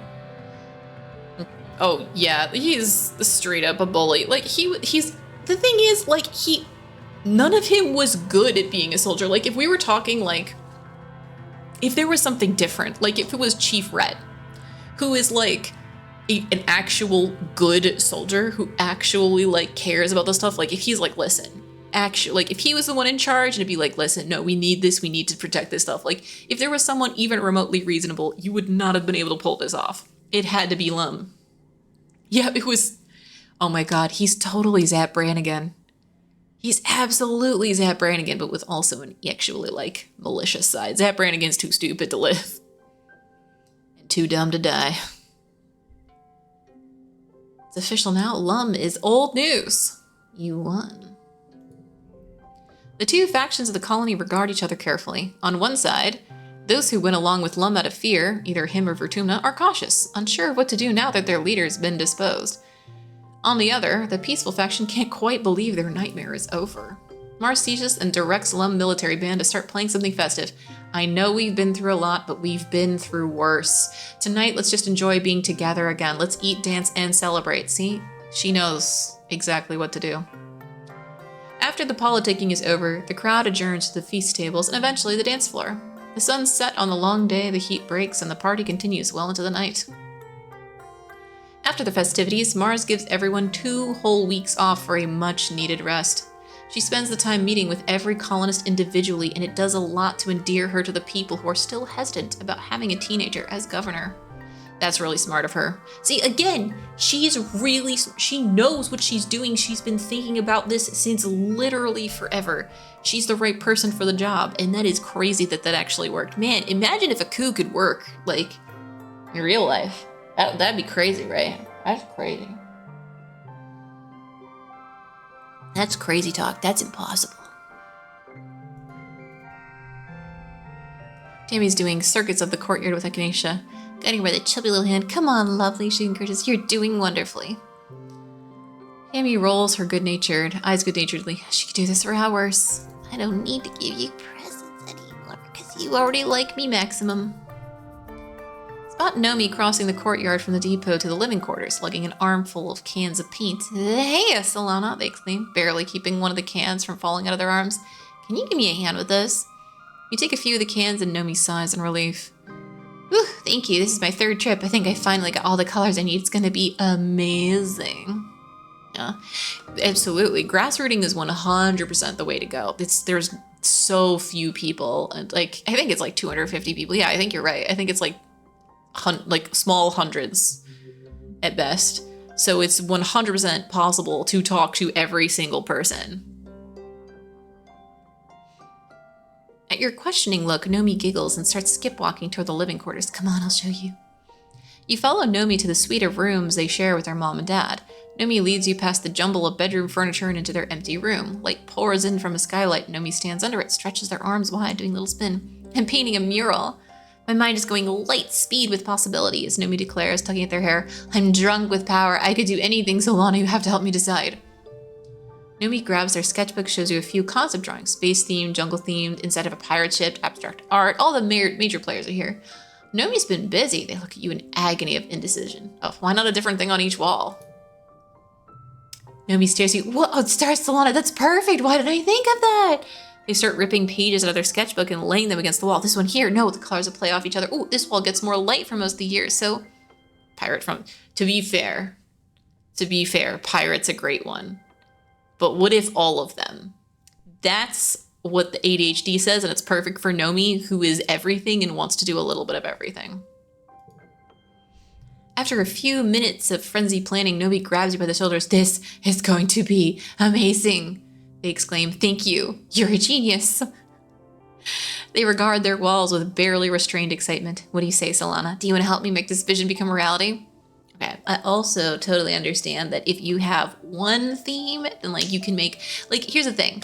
There's no need to limit it to one, but if you limit it to one per room, you can go harder on like the accessories and stuff that you get, right? Like each room having a theme, really strong theme, lets you buy more. Like, oh, you can get a table that matches the thing in the middle. You can have the floor have like a paint a certain way. Like I'm picturing this pirate thing. You get a parrot, like a plushy parrot going on. You can even, yeah, on the floor, you could get like ocean looking thing. Like there's so much you could do if you do that. But a little bit of everything is very Nomi. Totally know what to do. You're something of an artist yourself. After all, you and Nomi get started transferring their sketches to the wall. After a few minutes of supervising you, Nomi steps back and lets you use your imagination to figure out the rest. You're really good at this, they declare. Have you ever considered becoming an artist too? For most of the day, the room is total chaos. Nomi assures you repeatedly this is part of the experience. As the second sun is beginning to set, you take a step back and take a look at what you've accomplished.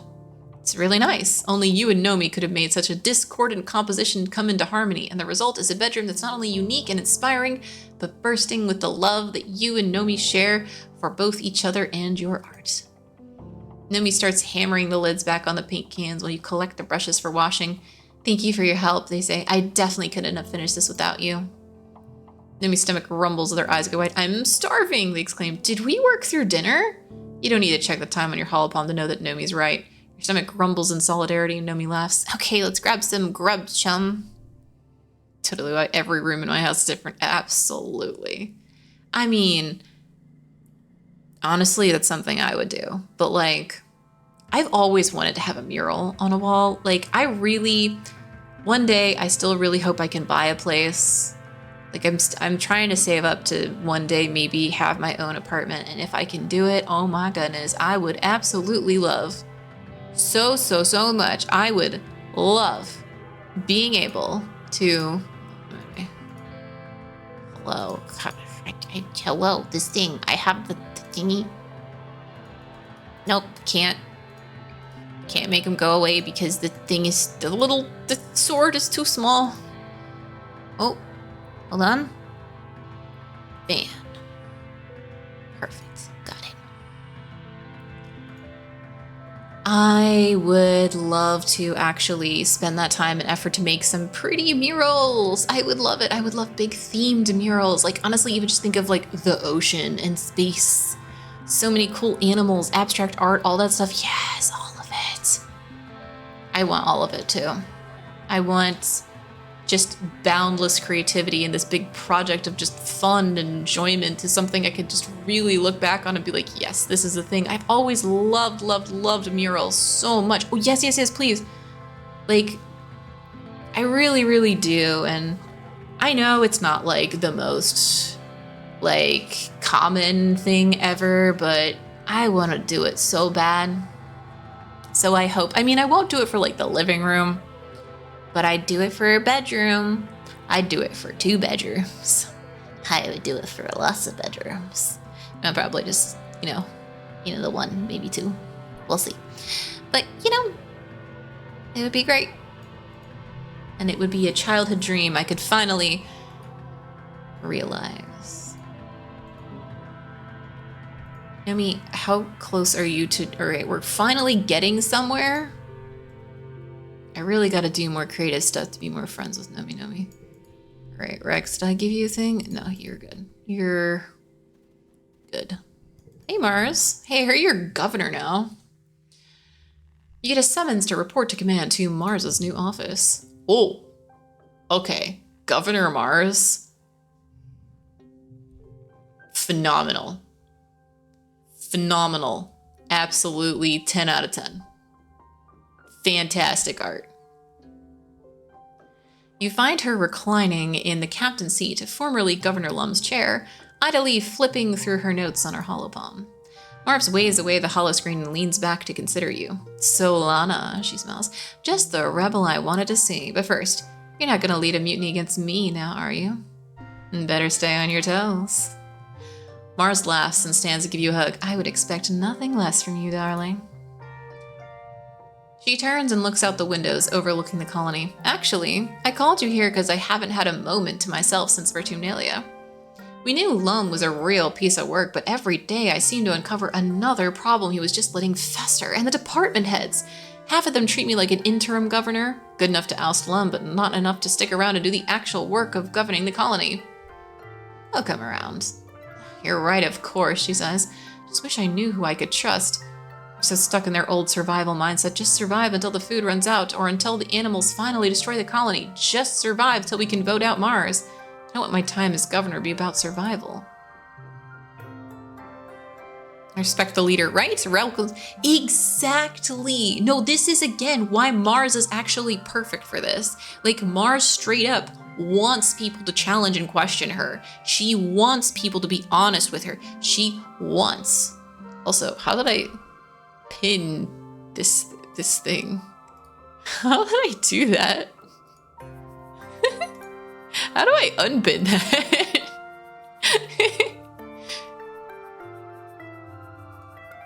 Oh, I can't unpin it. Oh, I can. Yes. I mean, it's not a bad message to pin. I just didn't even know I could pin stuff. Yes. So much of, like, here's the thing about corporate stuff, corporate shenanigans, is everyone is always living in this weird little fear of knowing that they could be replaced, that they're replaceable. And the only people who truly believe they're not replaceable are crazy narcissists who actually, unfortunately, usually go higher up in companies, because in corporations, it's confidence that is everything. Everything is confidence. And I don't know.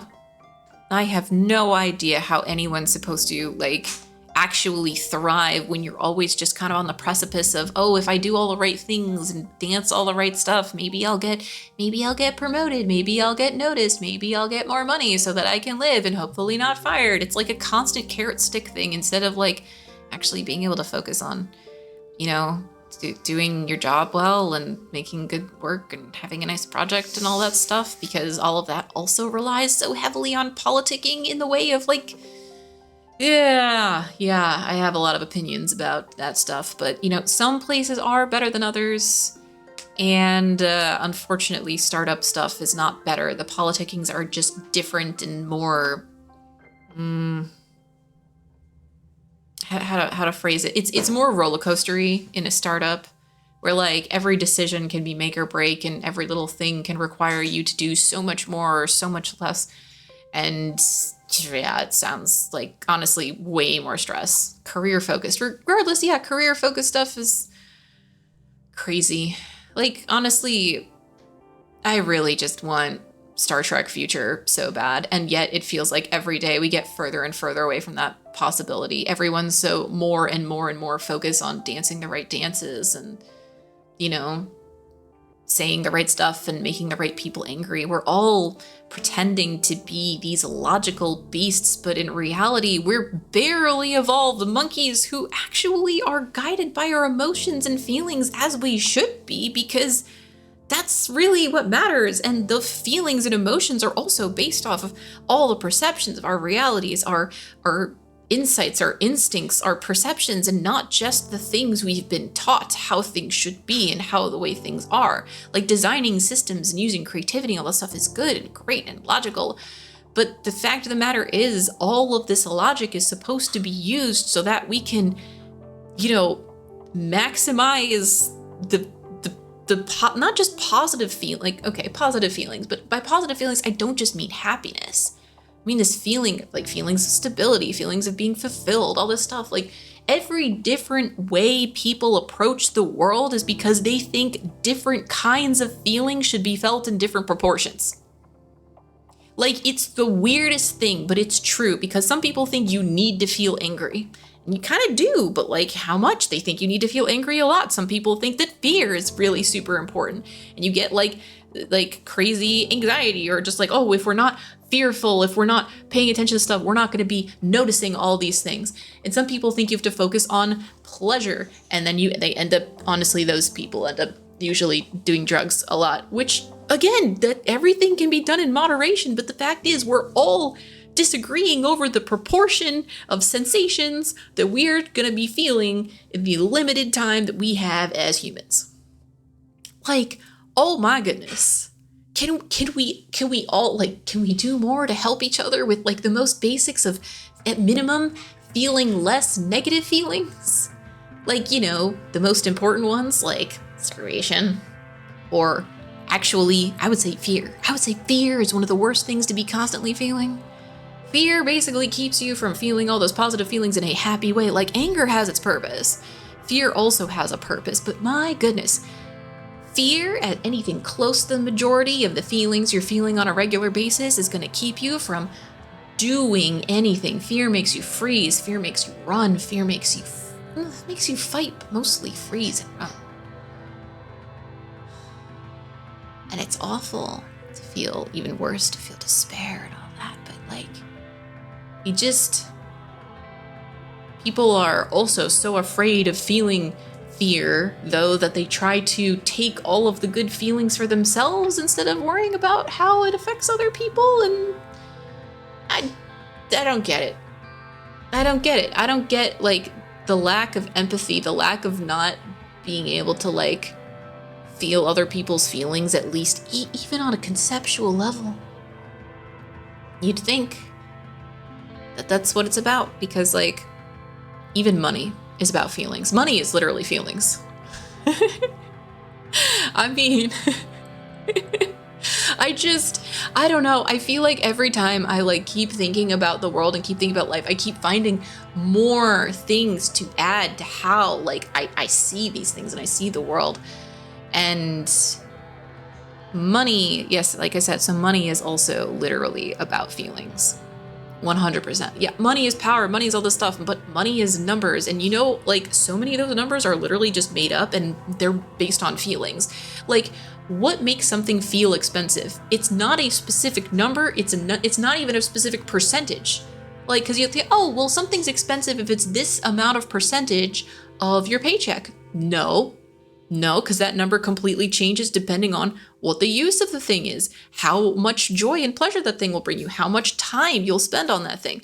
Like, it's literally just about feelings, which are based off of kind of like, well, spending around this much money this much often has been okay in the past based on having a similar amount of stuff that I'm doing right now. Like, people who look at budgets, they'll make up percentages of like, oh, save 30% of your money. Yeah, that's a pretty reasonable number, and you can do some math as to why certain numbers will let you do certain things.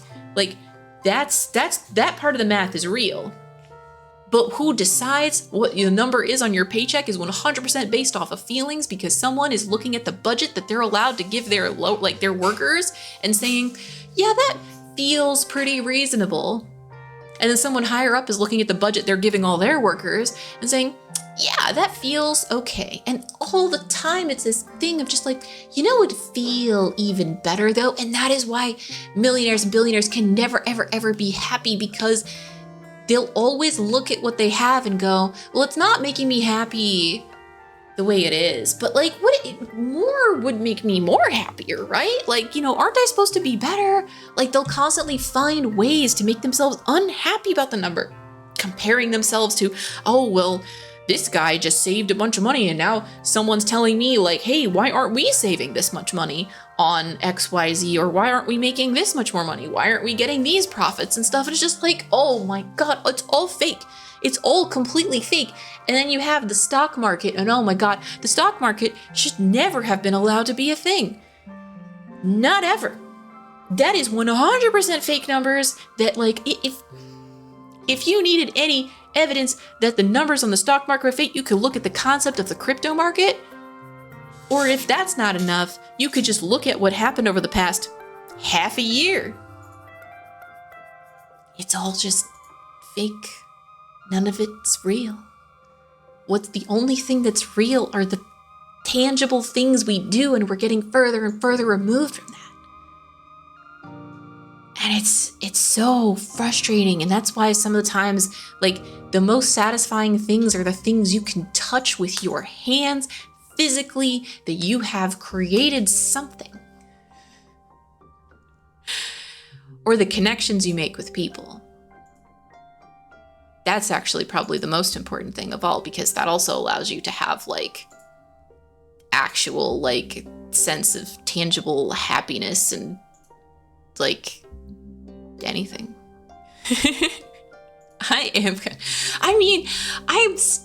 There's a part of me that's still an idealist. It'll never go away, because that's how I look at the world. I always look at literally everything, small problems, big problems, whatever, about this could be better for more people. This could just be better. Like, this could be a thing that could solve a problem. I like solving problems, but we haven't properly identified the problems. So we can't solve them because people won't even agree on what the problems are. So, yes. I mean, listen, we started this conversation of me being like, I want my Star Trek space communism. Like, I want everyone to have a replicator so that all of their basic needs are met. And then they could like choose what they want to do with their life based on what they actually want to learn and be good at. That sounds great. That sounds how like we kind of wanted to have life live. Yeah. But the thing is, yes, people would help others if they weren't afraid. People do help others when they're not afraid. 100%. And even people who are barely surviving will still help others. It's this magical place where, like, because you see the poorest of the poor, where for them things don't really get worse. They'll give away the shirt off their back for someone that they care about. And like, or even sometimes for a stranger if they think they're struggling more, or just struggling in general, because for them it's like, well, it can't get worse. I know I can survive. I know I can do this. It's like in the middle. It's like there are a ton of people who are just surviving, but they always feel like they can do just a little better. Right? Yeah, exactly. But I completely get you. Like, so many people living paycheck to paycheck, and this the way we have society is it's like always like capitalism, the way it's built, is that it tricks you into thinking this society is utilitarian. And so if you're poor, it's definitely at least partially your fault. You can believe the system is against you, but there's something about it that's your fault, right? Definitely. And like, it's not completely wrong, because yeah, you could have been gaming the system better, but like, I mean, honestly, this is something I have to consider like all the time, is like, how hard do you really want to min-max your life for the capitalist overlords? Like, how hard do you want to min-max your life versus like, what are you trying to get the most of? Yeah, the richer you are, the less they get. That's the thing. Rich people don't spend money, and that's actually one of the most obvious economic things ever, but like, try to tell that to a rich person. They're unfortunately the people in charge, because for some reason it's totally reasonable that like having more money literally lets you get more money, because yeah, they're like, oh, well, you risk the most. Like, no, they don't. What risk do people take on investments when like a government bails out the richest of the rich? Like, it's no, nuh-uh. There's no consequences. Not really. Realty is more eroded one of when I was younger. It's not wrong. I also believe more in individuals specifically. Here's the thing. Like, I want to fix and change the system, but in reality, what I know to be true is that the most important thing and the only thing you can really do is focus on the community of people that you surround yourself with, the people that you have built like connections with, the people that you like spend time and energy and effort with, and vice versa. Those are the people that you can help the most and affect the most and have the most impact on. And yeah, do what you can for the system. And some people want to dive deep into the system and make being an activist or a politician their whole lives. And okay, that's fine. But cultivating a community is hard. And honestly, I feel like it was like even harder in the US, where it feels like people are more isolated than they've ever been. And weirdly also hard in the internet world and globalization, where like everyone is more chronically online, so you have more connections to people, but they're all more distant, isolated. So still, isolation. It's not good, but what can you do? You do what you can. Everyone does what they can. And I honestly believe that everyone does what they can, with some very annoying exceptions. But the average person 100% does what they can. So there's my rant. I should probably finish this dialogue. Oh, I just wanted to thank you for everything you did to get me here, she says seriously. Far below, you watch a team gearing up to head out on an expedition. There's construction happening in the next phase of residential units. A group of toddlers, the first children born are Fortuna, cross the colony square like a herd of Hawkeye. Everywhere you see the bustle of a thriving, healthy colony. It's all mine now, she says. Instead of sounding boastful, she seems almost scared of the prospect. She takes your hand without turning to look at you, her eyes still trained on her kingdom. Can I trust you to help me? She asks. I need people around me who believe in me but will still tell me if I'm making the wrong choice. Obviously.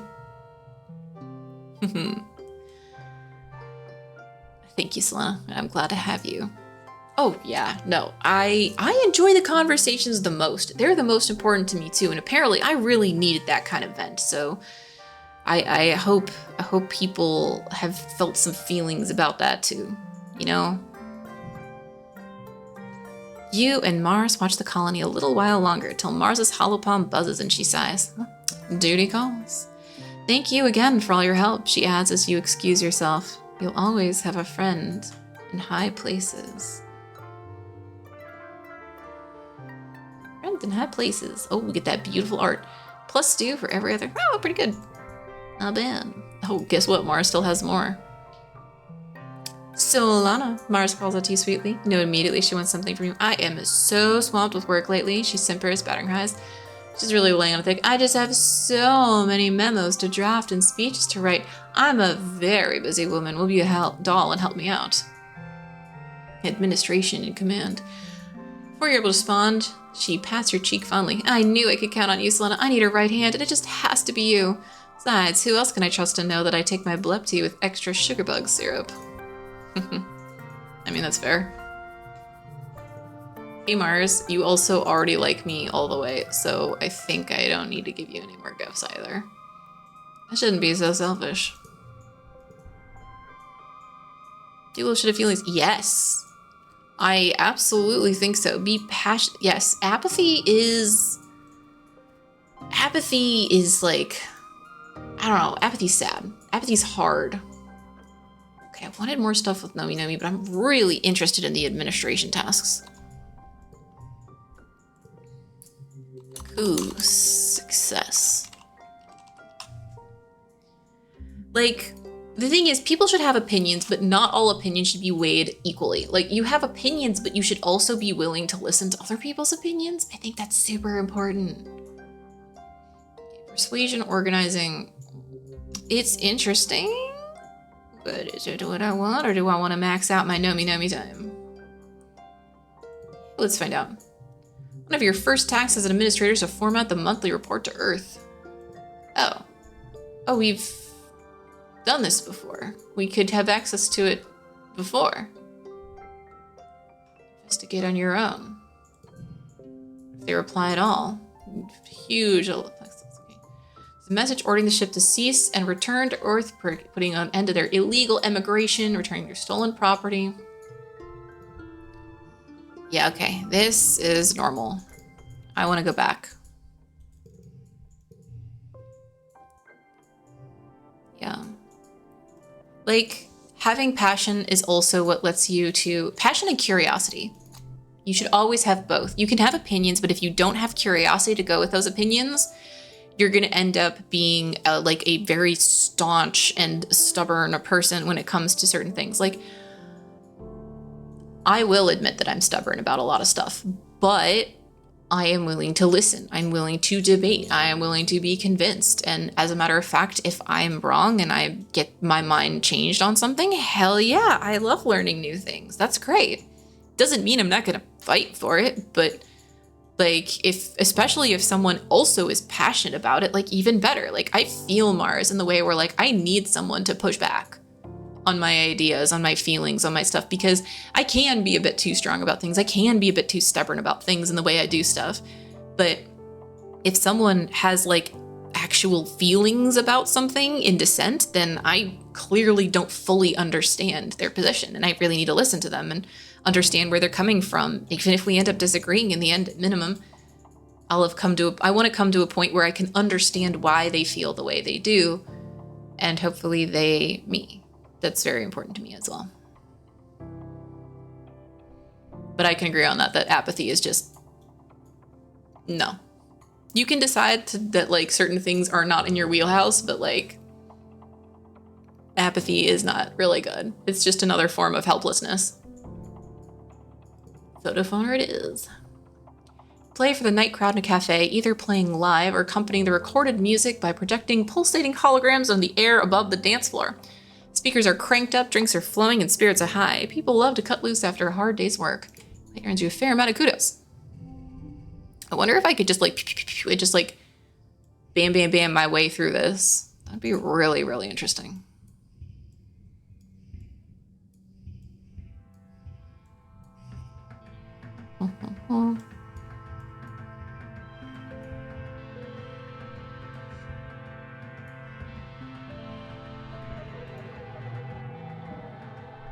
Because, like, I'd really like to see the ending, but, like, I wonder if I can see it in time. I'm just probably going to be like, you know, honestly, I shouldn't, because there's probably going to be a lot of, like, post-game text to read, so I should leave it where it is right now.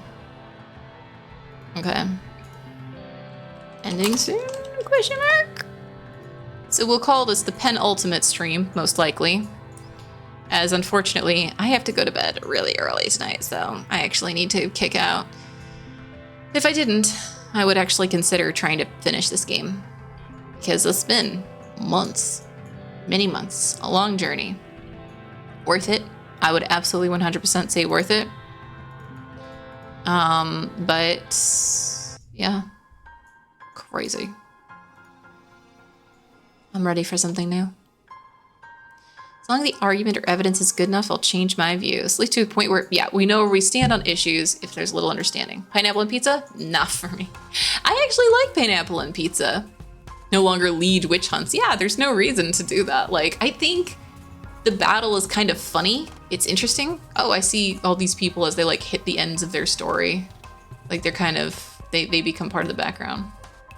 Mars looks better in her governor pose. But still. Stuff. Good to catch up again. Yeah. No, it was a good time. Really glad to have you here. And see, yeah, next week should be normal. I think it's the week after that that I'm not gonna be in town. Let me double check my calendar. Yeah, next week is normal stream, and then week after I will be out of town. So definitely, I think that'll be a great time to finish it off and then start something new, probably on the next time.